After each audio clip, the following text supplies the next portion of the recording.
എല്ലാ വിദ്യാർത്ഥികൾക്കും പുതിയൊരു വീഡിയോയിലേക്ക് സ്വാഗതം. ഈ വർഷത്തെ SSLC പരീക്ഷാഫലം ഉടൻ വന്നേക്കും.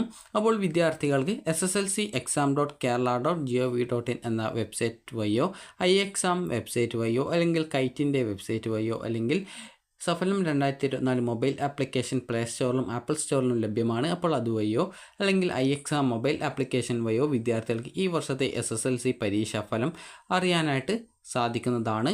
അപ്പോൾ വിദ്യാർത്ഥികൾക്ക് SSLCexam.kerala.gov.in എന്ന ഈ ഒരു വെബ്സൈറ്റ് വഴി റിസൾട്ട് അറിയാൻ സാധിക്കുക.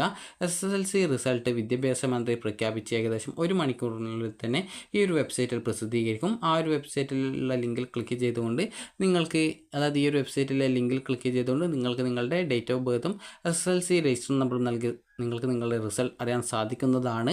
അതുപോലെ തന്നെ വിദ്യാർത്ഥികൾക്ക് പ്രതീക്ഷിച്ച മാർക്ക് ലഭിച്ചിട്ടില്ലെങ്കിൽ റീവാലുവേഷൻ, അതുപോലെ സൂക്ഷ്മ പരിശോധന, അതുപോലെ ഫോട്ടോ കോപ്പി എന്നിവയ്ക്കും അതുപോലെ തന്നെ SSLC പരീക്ഷയിൽ ജയിക്കാത്ത വിദ്യാർത്ഥികൾക്ക് SSLC സേ പരീക്ഷയ്ക്ക് അപേക്ഷ നൽകുന്നതിനും സാധിക്കുന്നതാണ്. നിങ്ങൾക്ക് തോറ്റ വിഷയങ്ങൾ ഈ ഒരു സേ പരീക്ഷ വഴി നിങ്ങൾക്ക് എഴുതിയിട്ട് ജയിക്കാൻ സാധിക്കുന്നതാണ്. സേ പരീക്ഷ എഴുതുന്ന വിദ്യാർത്ഥികൾക്ക് ഈ ഒരു +1 പ്രവേശനത്തിന് ഏകദേശം സപ്ലിമെൻ്ററി ഘട്ടത്തിലാണ് അപേക്ഷ നൽകാനായിട്ട് സാധിക്കുകയുള്ളൂ. അപ്പോൾ വിദ്യാർത്ഥികൾക്ക് ഈ ഒരു വീഡിയോ ഉപകാരപ്രദമായിട്ടുണ്ടെന്ന് കരുതുന്നു. അപ്പോൾ ഈ വർഷത്തെ SSLC പരീക്ഷാഫലം വിദ്യാർത്ഥികൾക്ക് ഉടൻ തന്നെ അറിയാൻ സാധിക്കുന്നതാണ്. അപ്പോൾ ഈ ഒരു വീഡിയോ നിങ്ങൾക്ക് ഉപകാരപ്രദമായിട്ടുണ്ടെങ്കിൽ ലൈക്ക് ചെയ്യുക, ഷെയർ ചെയ്യുക. Thank you for watching.